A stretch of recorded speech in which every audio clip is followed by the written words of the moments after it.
So. Well, the main thing, does this also go on YouTube? Yeah. Wonderful.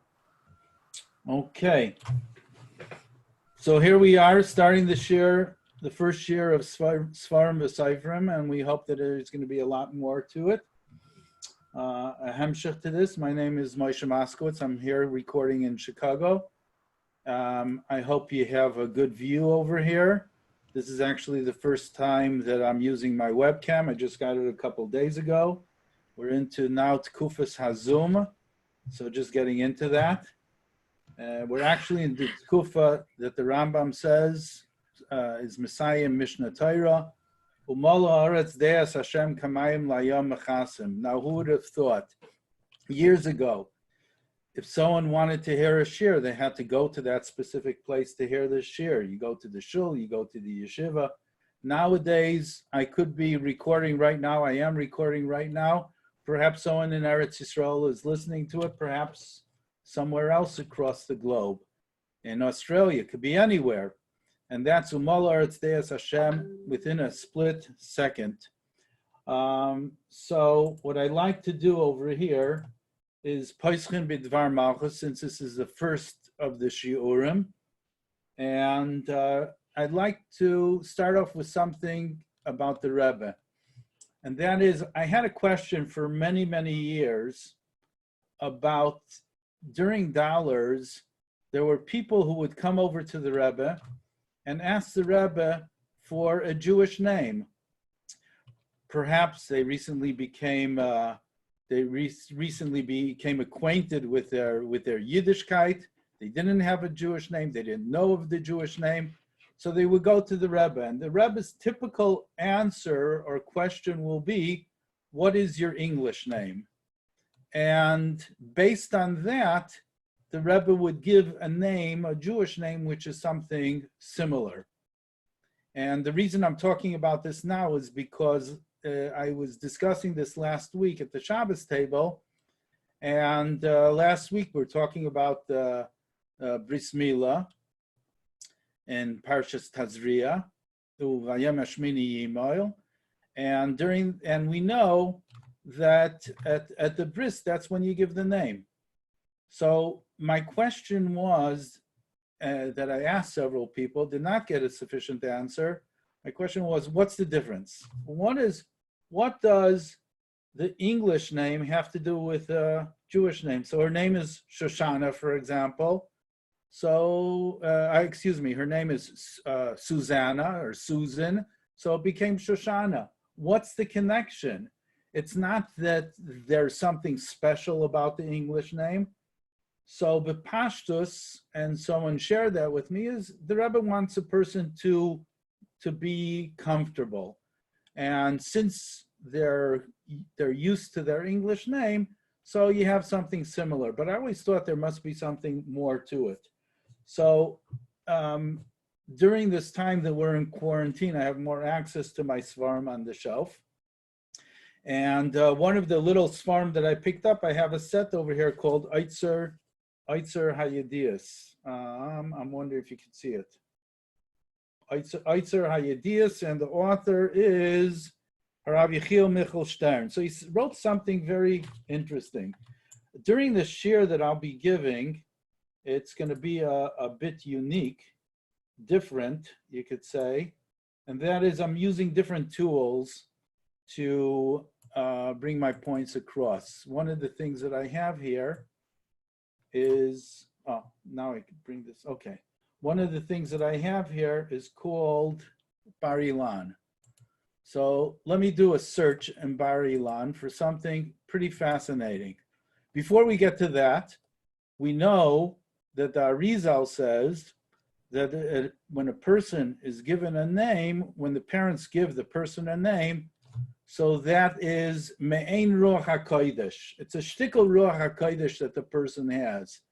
And that is for the name. Yikar Shmai B'Yisrael, or the same thing I imagine is also for a girl. Whatever the name they pick, that's Ruach HaKodesh. So my question was, what kind of Ruach HaKodesh is there for the parents And let's say someone's Megayer.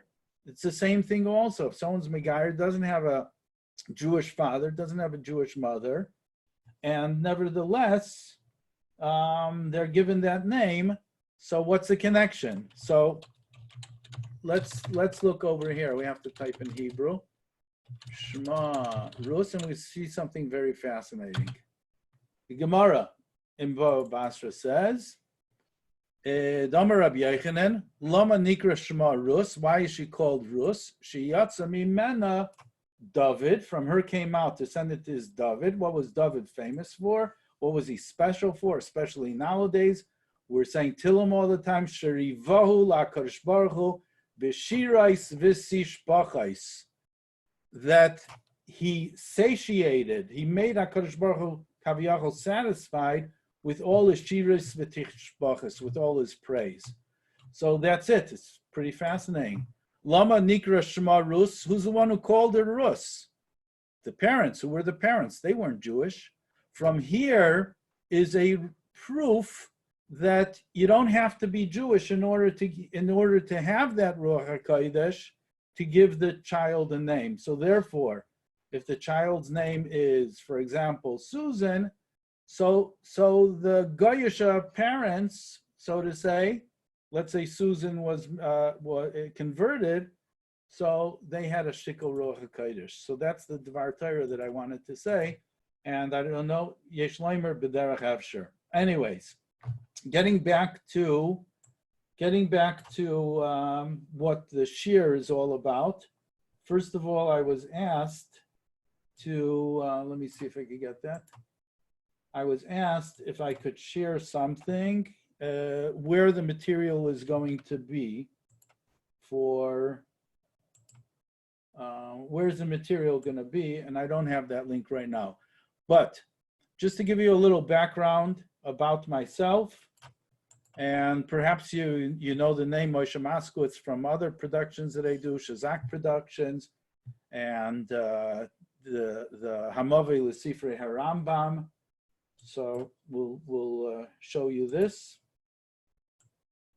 Hamavei L'Sifrei Harambam. Let me get to it.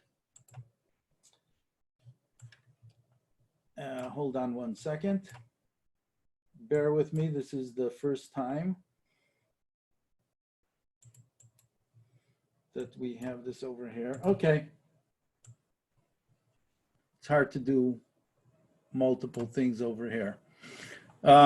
Actually, let's try it over here. Hamavai L'Sifrei Harambam.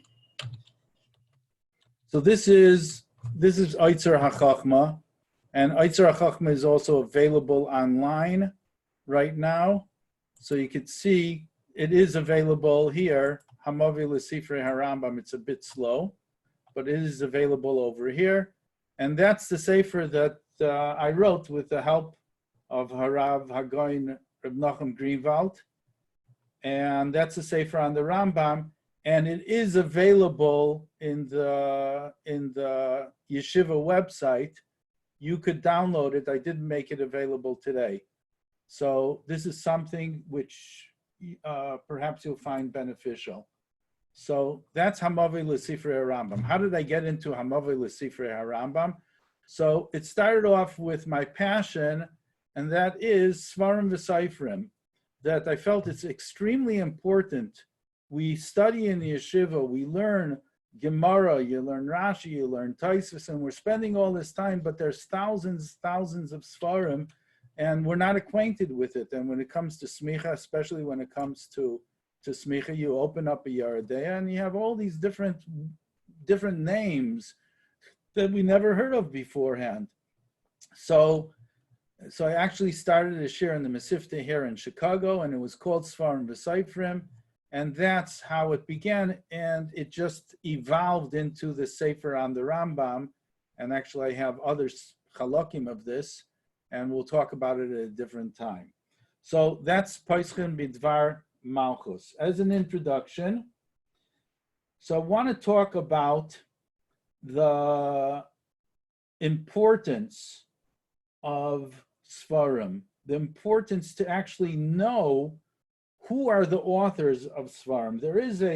There is an idea that, and it's prevalent in yeshivas, that what is important, it's important to know what it is written in the Sefer, what the content is, and who exactly wrote it is not very important, to such an extent that many times during the times of the printing press, at the beginning stage of the printing press, so everything was so expensive. So what the printers would do, they would actually delete the hakdamas of Sfarim because it's not important.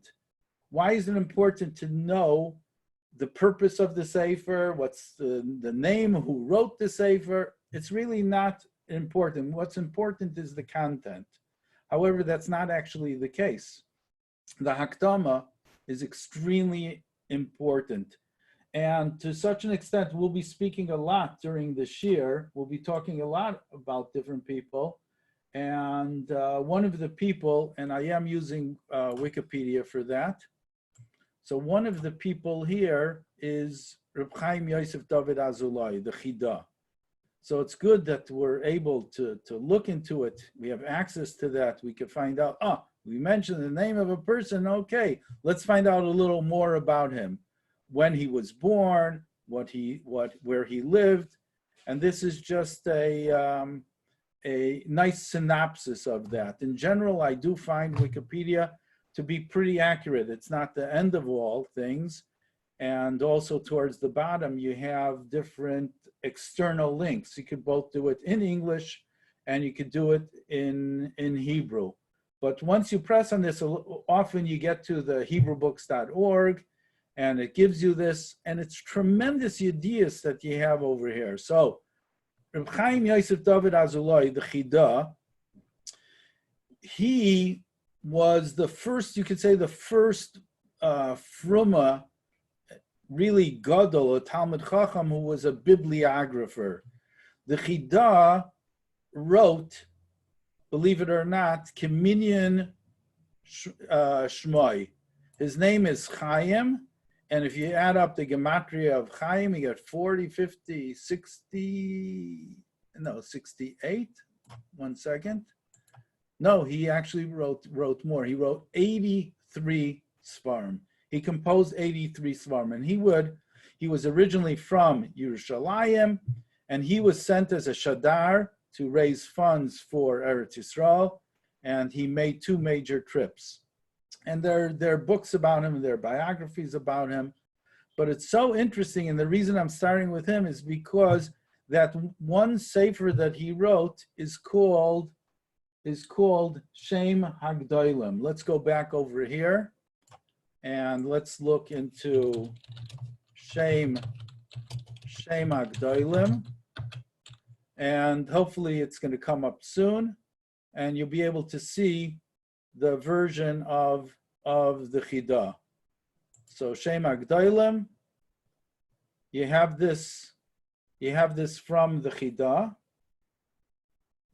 and you have Tfus Rishain here, Chelik Sheni. So basically it's divided, Shem Hagdolim is divided into 2 sections.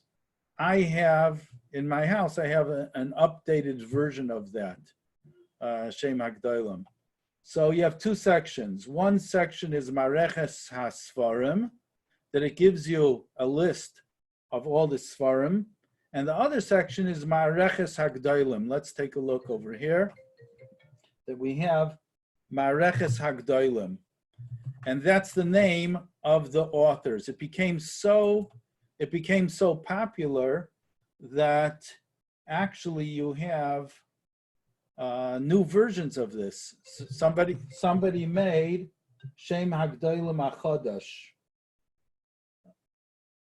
Oh, Shem Hagdolim HaChodesh. Someone, okay, here we have a very good copy of this.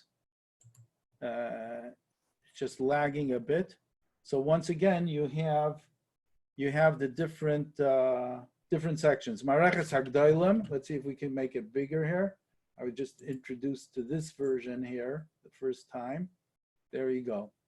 So basically what happened was the Chida would go from during the time that he was sent on a mission to raise funds, it's pretty amazing. He Pashut had Mesiras Nefesh.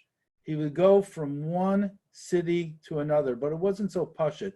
Just to give you a little background, and I will get off on a tangent. That's the way that I do things here. So the Chida was sent from Yerushalayim to go throughout Europe. He never ended up in Eastern Europe, in Russia or Poland. He didn't make it there. But in all these far-flung countries throughout the Middle East and throughout Western Europe, he did visit. So he was in Italy, he was in Germany, he was in Amsterdam. He went to all these places, and it wasn't Pashut. It's nicht gewesen Pashut. It wasn't Pashut at all to go. Just to give you an idea, when he would travel, so the first time he actually made 2 major trips. And it could be that I'm wrong in different details. Just correct me. By the way, I'll mention it later also. If anyone wants to get in touch with me, they could go on my Shazak website and they could send me an email, shazak.com.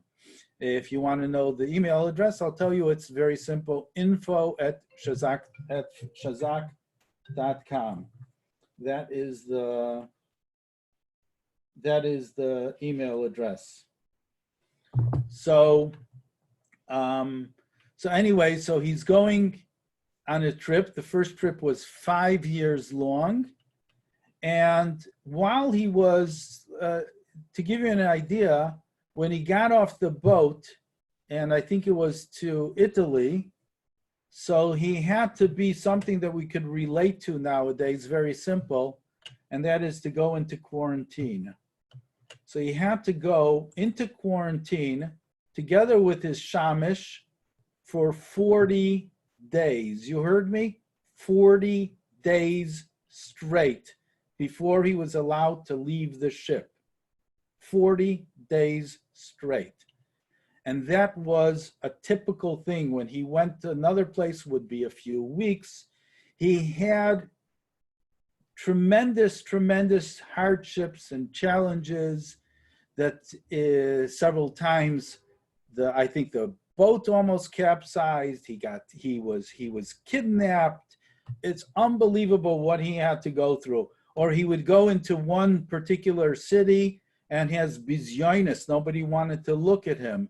He had trouble getting food from people, getting kosher food. He had trouble.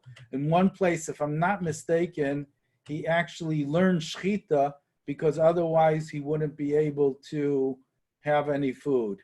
So back to this. So mentioning this because Shem HaGedolim is very, very important. And he writes, here you have the names of the people. And the other section, this is Shem HaGedolim, Mareches Gedolim. And then you go to the second volume. I don't know if it's going to make it over here. I need another one. Is going to be Mareches Sfarim. And where did he get this information from? He got this information when he would be visiting one city to the next from going to the libraries. He had a mission. His mission was to investigate, to find out Sfarim wherever they are. And actually, he had his misharis that went with him during the first trip. What I was saying, that it was 5 years, 5 years was the first trip. So he had this misharis with him. By the way, in one of those years, what happened was the misharis went to the mikvah. The mikvah was the lake, and he never came back. He drowned. So this is just to give you some idea. So he's with the carriage, and he's going from place to place. He's going to the library.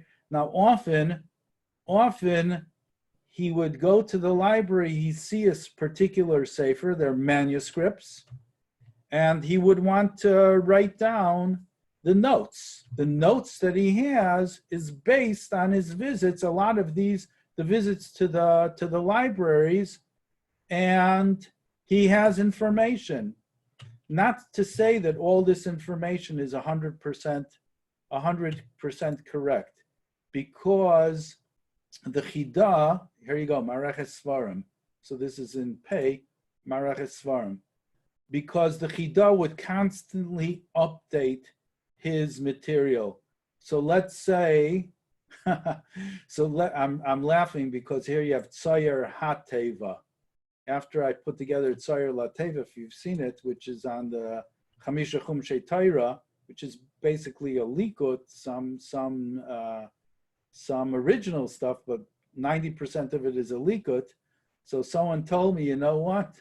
There's also something called not Tzayer LaTeva, Tzayer HaTeva, Koilo Kol Chachmas Hadikduk, Me'achacham Hamedaktek Hagadol, Shloim Zalman over here. Now, also, just that you should know, a side thing, whenever it's written over here, Chacham, the term for that usually is someone who is more, you could say, into the secular world. Often, let's say somebody is a Talmud Chacham, he could be a masculine a Talmud Chacham, so they would call him HaChacham, okay? So anyways, I'm digressing. So therefore, the Chida would go to these different libraries, he would update everything, and he would constantly update. So that became the classic Shem Agdolim. You have it in the Rebbe Siches often. You would have with the Rosh Tevis Shin Hey Gimel for Shem Agdolim. I mentioned before also that they made Shem Agdolim Hashlishi, which is, how about all the new Sfarim that came out after the Chida? Well, the Chida was in the 1700s. What about all the Sfarim afterwards? So you have also Shem Agdolim HaChadash, and that's that. Okay, back to the Chida. So the Chida wrote 83 Sfarim. After his second trip to Chutz La'aretz, outside of Eretz Yisrael, he actually settled in the place where his daughter lived, and that's called Livarno. Livarno, that's, I guess, in Hebrew what it's called, but it is, let me get over here. Let's go to Google Maps. Google Maps. And today it's called Leghorn, Italy. Oh, so I see it's called Livarno. Oh, it's a province of Livarno. That I didn't know. So this is where the Chida ended up, in Livarno for decades. And actually he passed away in Livarno. He didn't want to take upon himself any Rabbonis or to be Rosh Hashiva. I think personally what he really enjoyed about Livarno, first of all, he had Menuchas HaNefesh over there. It was away from Eretz Yisrael, but besides there, it was very important for him because there was a printing press. Italy is a place, you're talking about Venice and all these different places throughout Italy that they had printing presses. For example, when the Beis Yosef wanted to print his Shulchan Aruch, so they didn't have a printing press in Eretz Yisrael. So what he have to do is he sent it to Italy to be printed. The Chida actually, for one of his Sfarim, he writes in his notes, he spent 1 year in that particular place in order to print his Sefer. That's a big deal because we're not going to get into it now, but a lot of these printing presses were run by Goyim, were owned by Goyim, and you had people, Jewish people could be apikursim, who were in charge. So many mistakes could happen. So the Chida ended up in Livarno. Last night, if you go and do a search, so I know when you go to Har Menuchas, you're going to see the Chida was buried in Livarno. He was buried there. Tafshin Chaf in 1960, his bones were moved to Har Menuchas. So when you go in Har Menuchas, you go into the section, there's a section over there of the Rabbanim. So you have an oil there, and that is of the Chida. And last night I saw on YouTube that Harav Mordechai Eliyahu is talking about, it's a 7-minute clip, and he's talking about the amazing story that happened with Pinoi Atzamis when they moved his bones to Eretz Yisrael. The only problem is I don't understand his Hebrew, so I didn't really catch the story. If anyone could listen to that, help me out and explain to me what the story is. In general, I do understand Hebrew, but not so much the Svardisha. Okay, so anyways, that is with the Chida. Back to the Chida. Why am I talking about the Chida? Because I love the Chida. The Chida was a pioneer. But besides for that, I'm going to share with you one sefer over here. And that sefer is called Pelem Dover. And it's really slow. This search is for free now due to the Corona thing. They do offer it for free, but it is definitely very slow.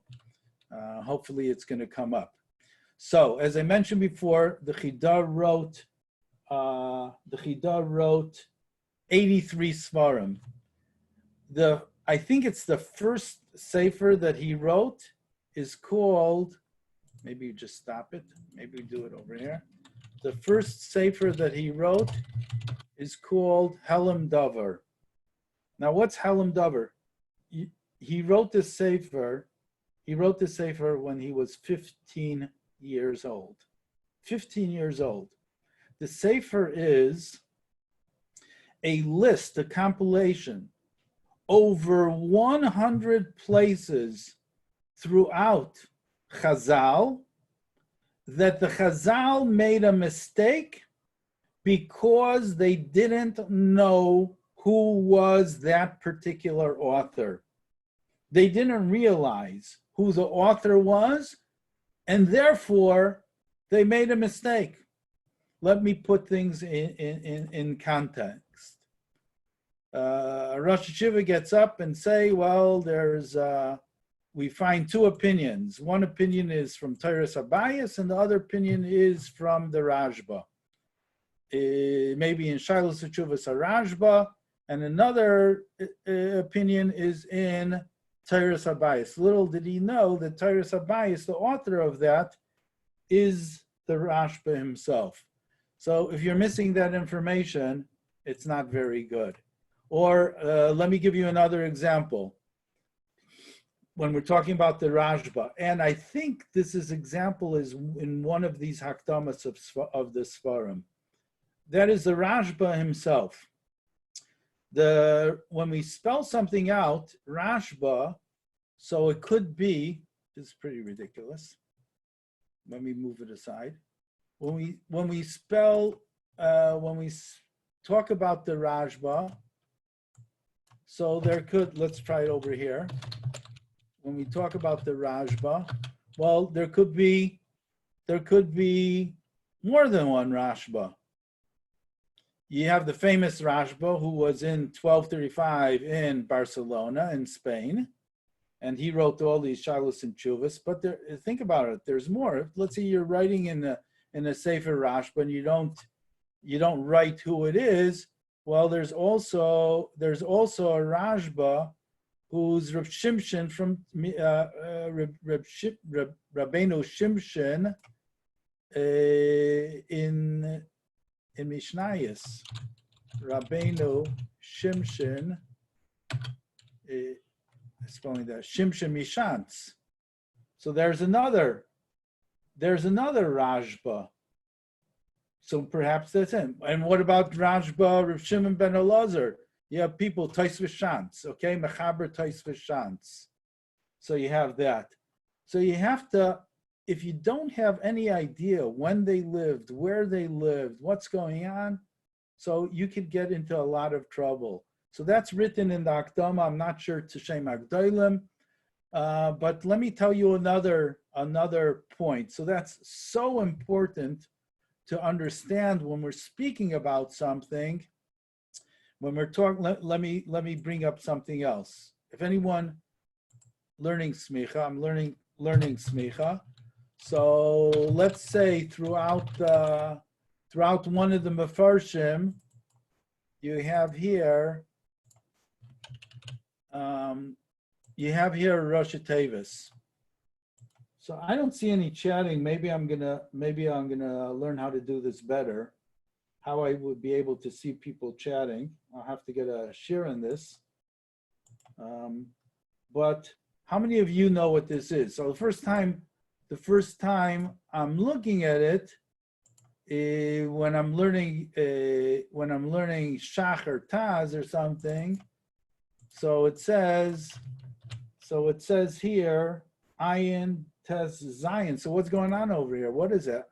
Obviously, it's Ayin Taz. Well, that's obvious for somebody who doesn't know anything, because let's say it's written in the Taz. Why would he say Ayin Taz this, or maybe a different place? I don't know what, but it's not. It's not the case. Ateres Kanim, that's the Rosh Tevis. So you have to have some idea. Ateres Kanim is one of the 10 Sfarim that the Levush wrote.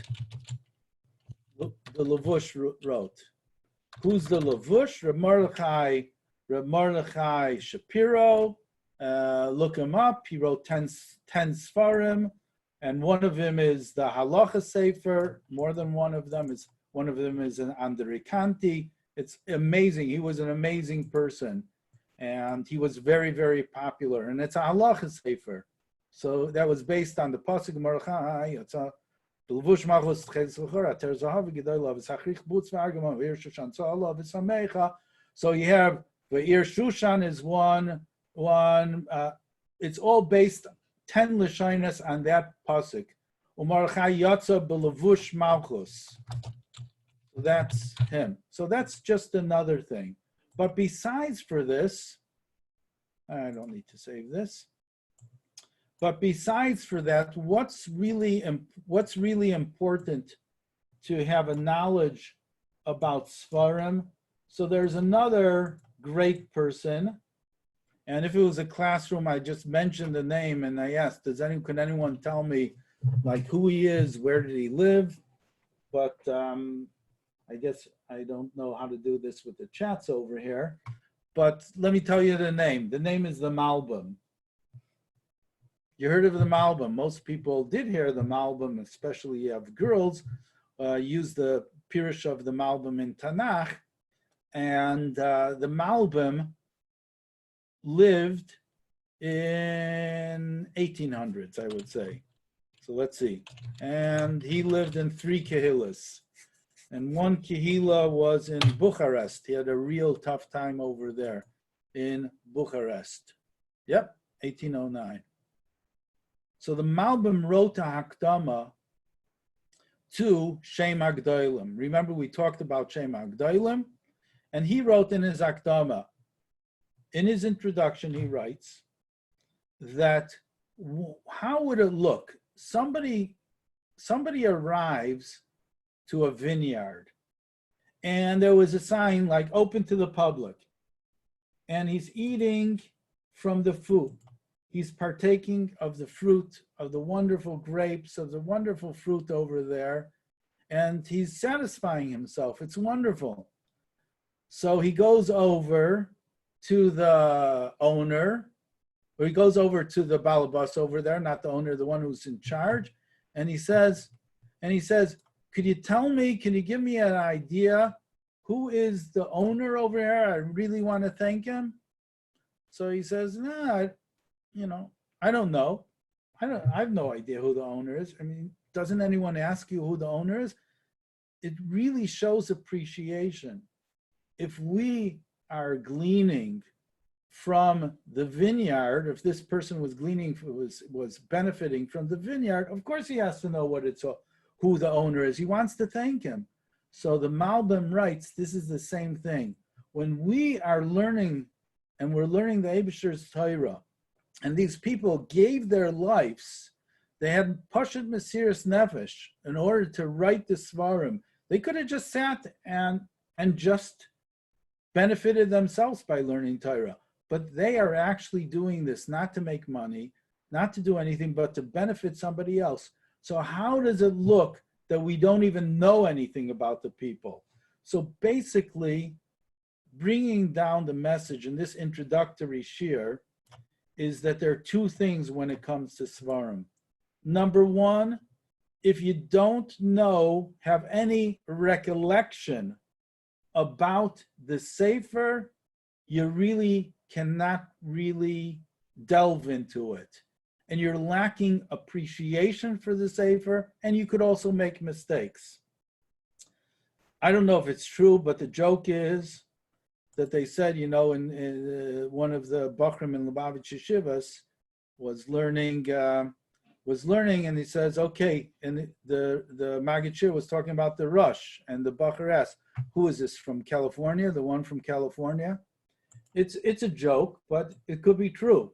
It could be true in Nebuch, because we don't know this. So what this shiur is going to be, the Akdama to this shiur, is going to go through different tkufas.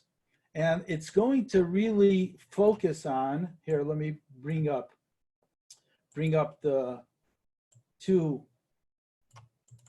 these two svarim. It's going to focus on you could say, halacha.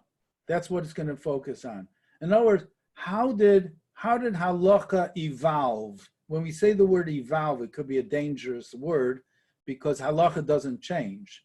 But let's understand, let's start from the beginning and see what's going on over here with halacha.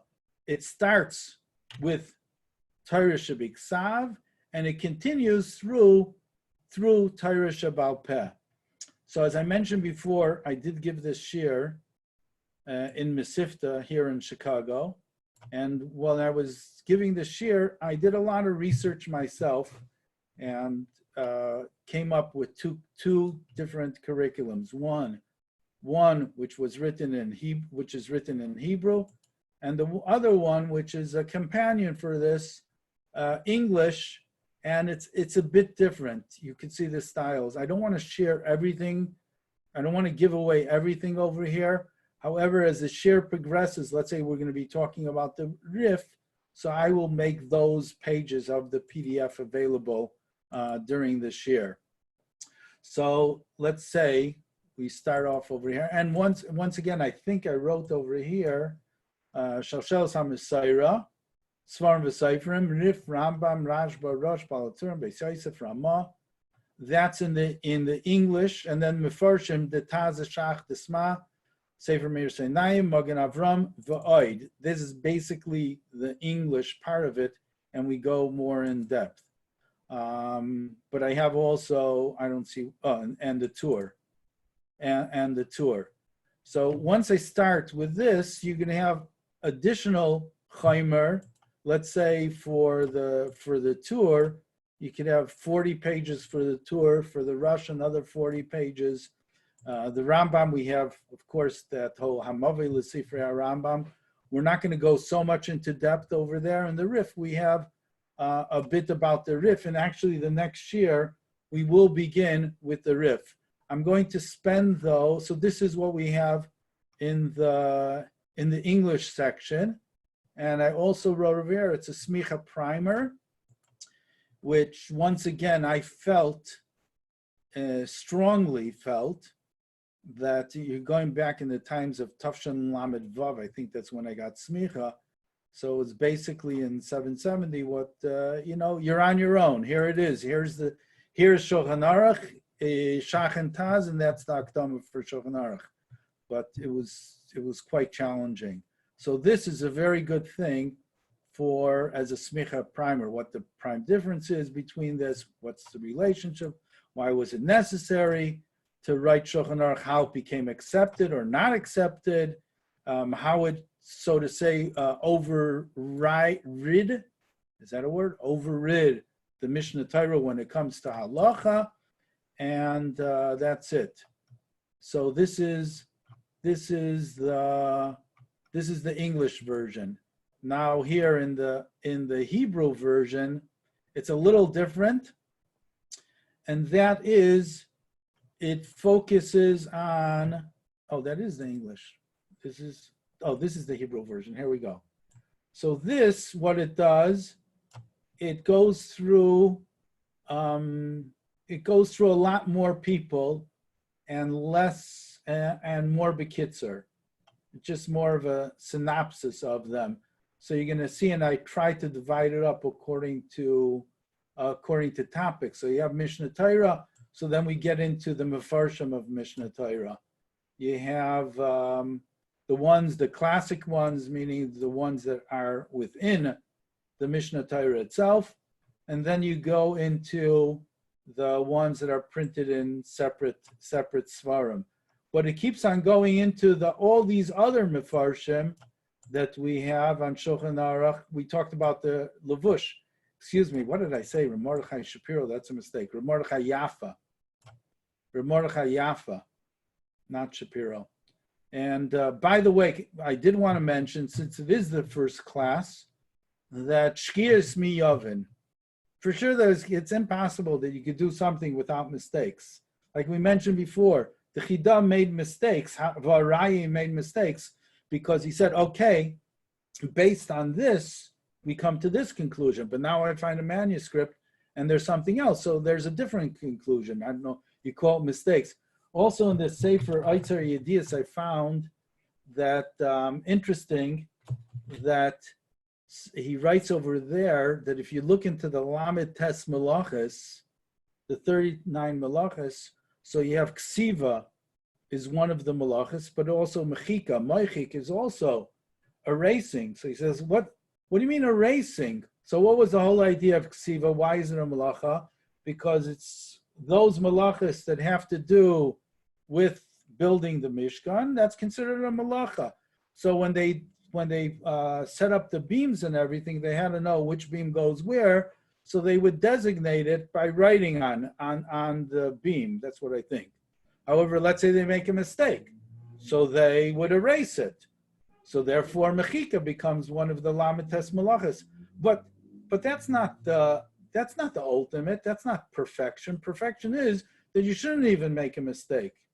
So he writes over here, I forgot who it was from. It could be his own original, from somebody else, that part of the process is to erase things. It's impossible for anybody to write something, look it over, review it, and there should be no mistakes whatsoever. We know the Rebbe was a major editor. He also edited his own things.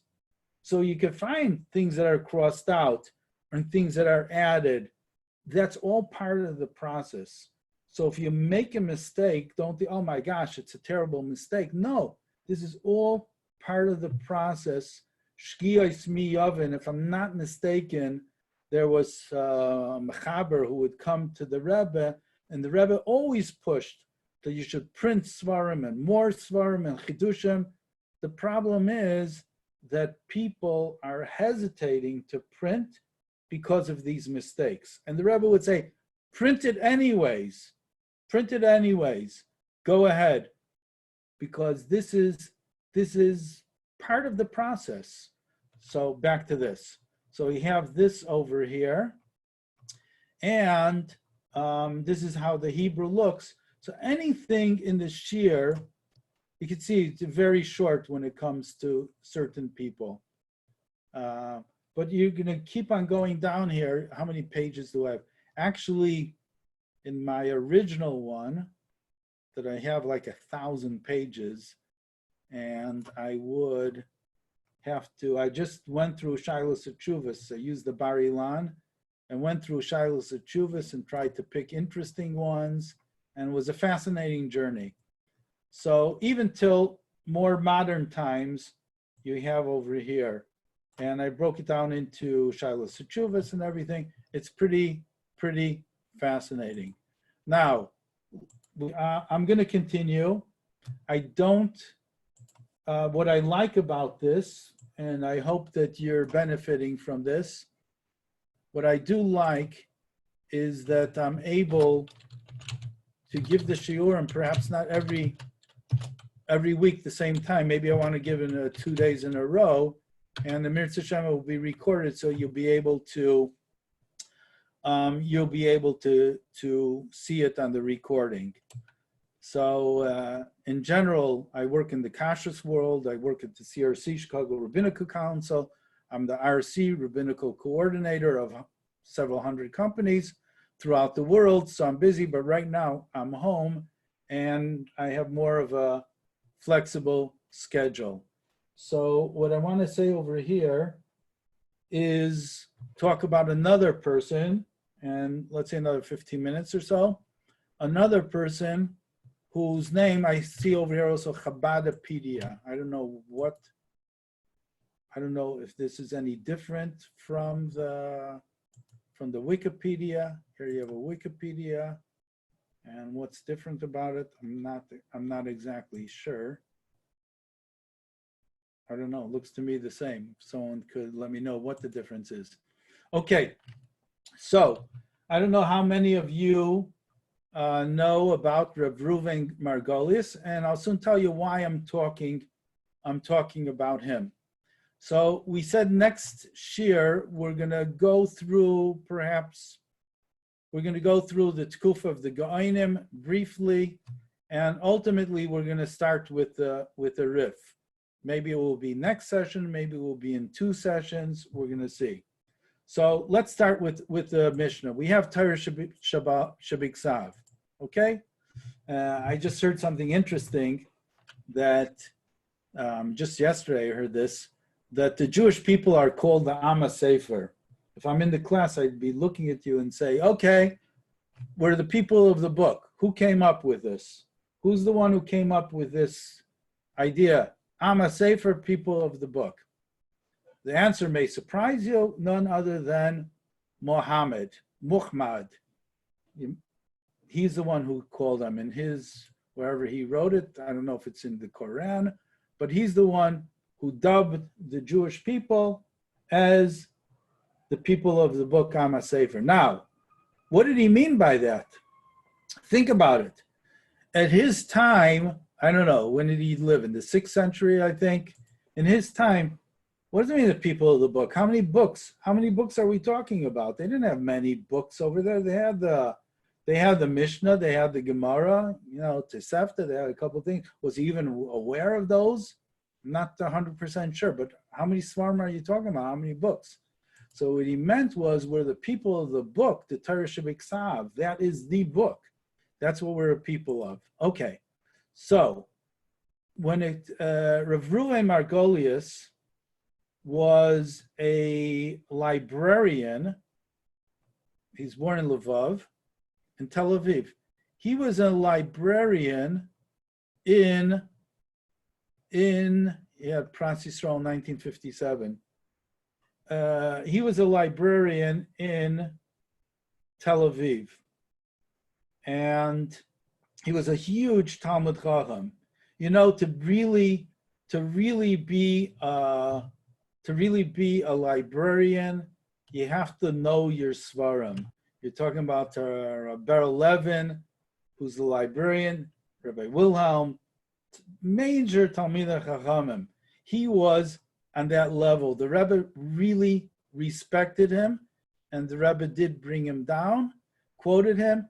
Whenever there was a new sefer from Kahas, it came to Rav Reuven Margolius. And look at all the different Svarim that he wrote. Here you have on Hebrew books. So here you're going to click over here. Yesoida Mishnah Varichasa. So this is a good thing that I would recommend you to read. He has an amazing introduction over here. The introduction is concerning what's Mishnah all about. It's a very thin sefer, but it really pays for people to look into. And that's what I'm going to talk about. By the way, let me go back over here. I saw this in Rabbi Ashkenazi's sefer that was written after he passed away, the Rav from Kfar Chabad, that it's written over there that Rabbi Margolius received Rabbi Margolius received the Haggadah of the Rebbe. So and that was in the early years. So what does a librarian do? One of the tasks of the librarian is to catalog things. So he wrote over there that the author was Harav Menachem Mendel Schneerson Zetzal, and he added Zetzal, and that was on the catalog. So somebody, was it Rabbi Ashkenazi? I'm not sure. It could be the Rav went over to him. Yeah, I think so. So he went over to Rabbi Margolis. Rabbi Ashkenazi, a huge Talmud Chacham. We know that from his Sfarim that he wrote on the Alter Rebbe Shulchan Aruch, absolutely amazing. So he went over to him and says, Rabbi Margolius, I think you're making a mistake. Why are you writing here Zatzal? So he says, why shouldn't I write it? The Tzemach Tzedek is no longer living. So he told him, it's not the Tzemach Tzedek, it's the Rebbe. That's who we're talking about. He was dumbfounded because he says, this Sefer, this Haggadah, I just can't believe it. He wasn't introduced to the Go'inus of the Rebbe with the Haggadah, so that's just a side thing. So he actually thought it was the Tzemach Tzedek who wrote the Pirushim on the Haggadah. So I digress. Back to Yesod Mishnah Varichasa. It's really important to know, and once again, I encourage you to read it. It's important to understand that what's the Mishnah all about? The Mishnah, as he writes over here, I'm not going to go to that specific page, and I'm actually going to take this off the screen. What he writes there is that it was a big deal to write down, to accomplish, to compile the Mishnah.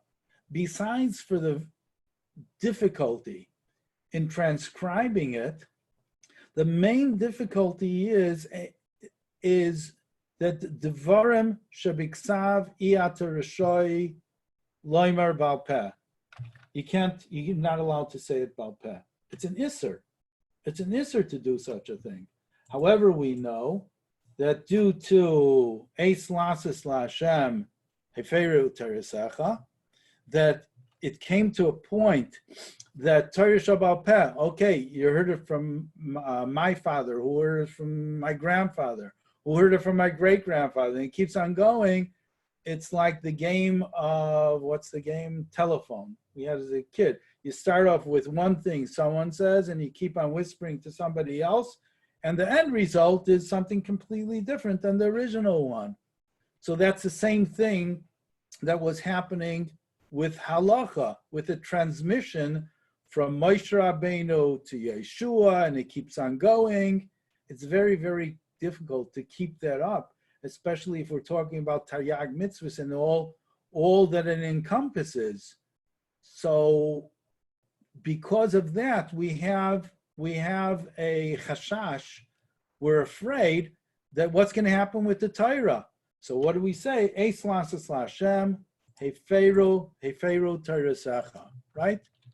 Eis lasas LaHashem, Heferu Teresecha, Capital Kuf Yud Tes. Okay, so that's what the idea was. Now, Rabbi Margolius introduces something, and he says that it's not to say that before the time of the Mishnah, nobody wrote any notes. That's not the case. Everybody wrote for themselves notes. It's like something that we have in the secular world. It's called Cliff Notes. And that is just to give you an idea. Nobody was expected to have photographic memories. So you had different yeshivas where they would be learning, and everyone kept notes for themselves and had their little book that they referred to. So that was something that was angenommen, that was accepted. Yet, it wasn't for the public, it's for yourself. Now, when Rabbi Yehuda HaNasi came along, and Rabbi Yehuda HaNasi, he did something which was a breakaway from the tradition, because Eis Lasis Hashem Eferu Terizecha, then he had to do it very reluctantly and to compile something that should be notes for the public, but not in a way that it should be completely understood, that it should be completely clear. It had to be something concise, and it's just there in order to give us an idea about something. Here, let me just give you another example. How does the Mishnah start? The Mishnah starts of Me'emasai Kairin es Shema Ba'arvis, right? So that's how the Mishnah starts. So it seems strange over here, and the Rambam talks about this, I think in Pirush HaMishnayos. Me'emasai Kairin es Shema Ba'arvis Mishasha Koinim Nichnasim Lacha B'Trumasa Not Seifa Shmura or Rishayna Divrei Rebbe Lazar. Okay. What is that? You're starting the whole Mishnah with a question. From when do you read Kriya Shema Ba'arvis? Now, what's Kriya Shema? If you're writing an established sefer, you're writing a sefer for the public, first you tell them, what does Kriya Shema comprise of? Well, is it only the first parsha? Does it include the second and the third parsha? You're starting off with a question, mitten derinnen, like in the middle of nowhere, starting a question. So what? Once again, I think it's the Rambam who explains that. What's pshat over here? Rabbi Yehuda HaNasi didn't write everything. He wrote things which were pertinent for the people to know, and he assumed that people knew about Kriya Shema. If people knew about Kriya Shema, so what are we getting into? Let's start talking about the things that have machlokes, that not everyone holds of that, the same opinion. I'm going to digress over here again, that a lot of people think, well, what's the whole Mishnah and Gemara all about? A bunch of arguments. It's all the rabbis did is that they argued about things. But that's really not the case. Most things they agreed on. What are we talking about? We're talking about those points in the Mishnah and the Gemara. There's a difference of opinion. So if the Gemara, if there's something, let's say in Kriya Shema, there's 200 points in Kriya Shema, and the Mishnah only discusses 20 points, that means they agree on 180 points. I'm just making up these numbers. So that's also something.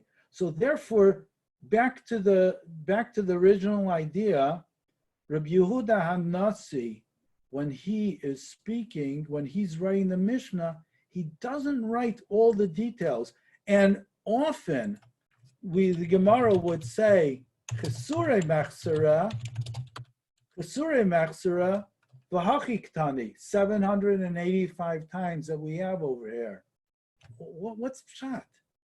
Chisura mechsera v'hachiktani. We have a question, and we don't understand what the answer is. So the Gemara answers, you know what? Maybe the Mishnah is missing words. Not maybe. The Mishnah, it seems, is missing words. Why should the Mishnah be missing words? Did someone not do a good job? Rabbi Yehuda HaNasi didn't do a good job in the compiling the Mishnah. Why didn't he do a complete job? You know, you do a complete job. What's going on?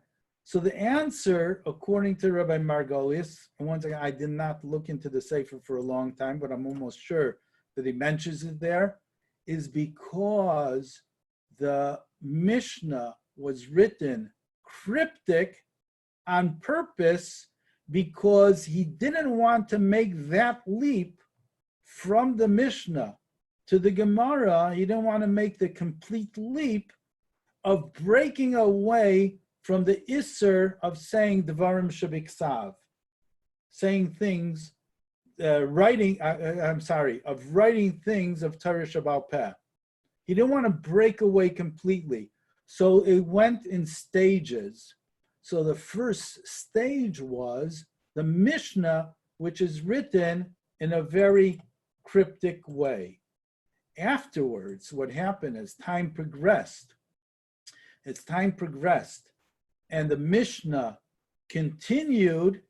So after one generation, perhaps it was good for that particular generation to have an understanding of the Mishnah. But as time progresses, so then we have more of a problems and more dissenting. Perhaps the first generation people understood the Mishnah and they understood the cryptic things and they understood Chisura Mechsura. However, as time progresses, then they didn't understand that much. Then you need to have the Gemara. And it goes on a cycle. Well, at the beginning, people understood the Gemara. Believe me, I have no clue what's going on in the Gemara if not for Rashi.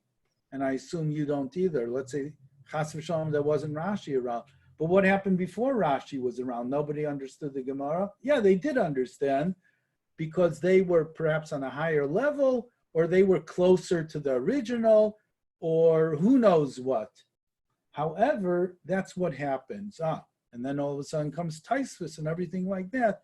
So that's that. That is my introduction. And I see we're over an hour already, but that's fine. That's my introduction for the class in general. I do want to next time to touch upon the Tkufas HaGa'onim. We'll touch upon that. And following that, we start with the Rif. Now you have to understand the Rif, they're also nice kalim of the Rif. We're going to be talking about that. And the other thing that I wanted to say is we have different ideas. There's a major difference between the Sephardic world and the Ashkenaz world.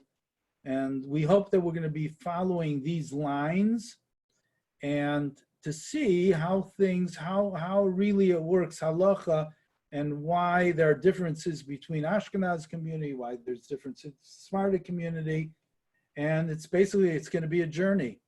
And I hope you benefit from this. I hope you enjoy the journey. If anyone has any questions, feel free to go on my website, shazak.com. You can email me at info@shazak.com. And you could give me any ha'aras, and I'd love to mention it in the next class.